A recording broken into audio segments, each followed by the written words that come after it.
Hey everyone, this is Sabian Bird and my needless cliche YouTuber opening. This is my first semi-long-ish video outside of just reposting stuff from TikTok, and TikTok is actually a really good thing to start off my conversation that I have written down.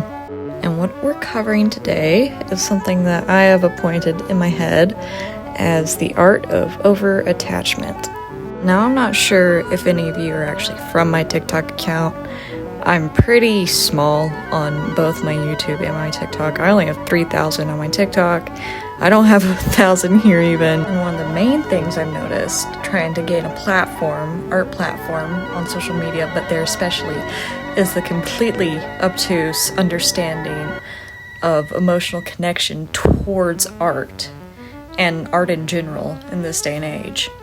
I've always wondered, growing up and now, why it seems like no one is just emotionally invested in anything really.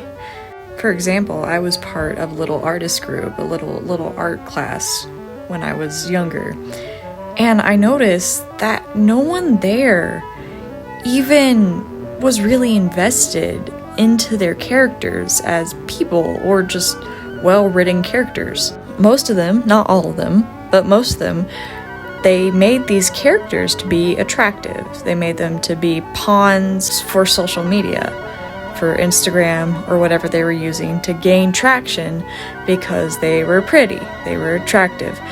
They were little digital dolls which just kind of sat there and were cool to look at, which is fine. It's just, I wonder why it doesn't seem like there's anything else really with the people that I talk to. Don't get me wrong, I fucking love attention on the internet, okay?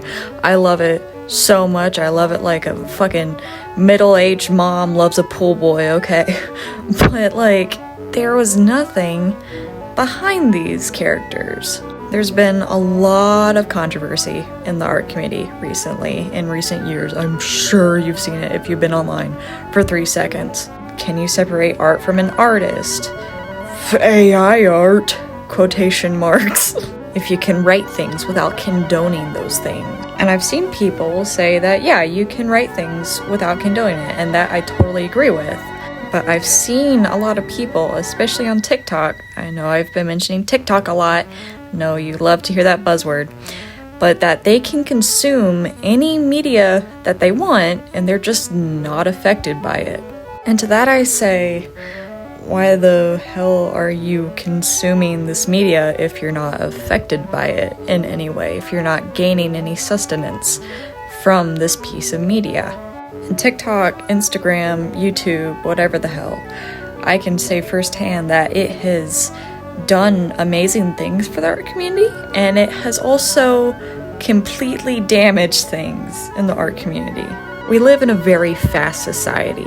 We have quick, immediate forms of entertainment. You can consume whatever you want in the matter of seconds. And I have to say, I think in some cases, our brains may be a little rotted from this. If you consume 10 metric tons of furry non-con every day, it's pretty safe to say that affects you. We're so desensitized to even ourselves. I want you to think not about anything that someone else would like. And I know you hear that a lot, don't make anything else for anybody else. We all know that we don't really follow that rule, okay? I want you to really think, what is important to you? What would you want other people to know and to see the way that you do even after you're dead? It could be something abstract like the feeling of someone hugging you. It could be the way that a window is lit up against a black house at night. It could be the way that a star shines through some trees that you really like. Even your dreams. What are some really interesting dreams that you have and that you just want someone else to understand, but you just can't describe it to them? Doesn't need to be anything that'll completely shatter the art industry. It just needs to be something that makes you feel. Art used to reflect us. It still does in some ways, but it's incredibly depressing to see how it's evolved in some ways also. Especially with, quote-unquote AI art entering the scene. seems like all of a sudden, well, if this thing is shiny and pretty and gets the attention that I would usually get, but people just like this better and it's easier to produce, then what's even the point? We don't even really know what's going to happen next in the world. You know, we don't know if it's all just going to collapse and we're all going to die and everything will be gone forever. I don't think that's what's going to happen. But the uncertainty is always there, and it has always been there. It's just a little bit more now. Even me, someone who used to write literally every single day, has gone from that 10,000 words every couple of days to relying on character AI to come up with like prompts and stuff for me, because I just can't get myself to pay attention for that long because it doesn't seem like it matters. As artists, I think it's really important to start paying attention to art again. One, to stop the 40-finger monstrosity that AI art is from taking our jobs, and also so we can just feel human again.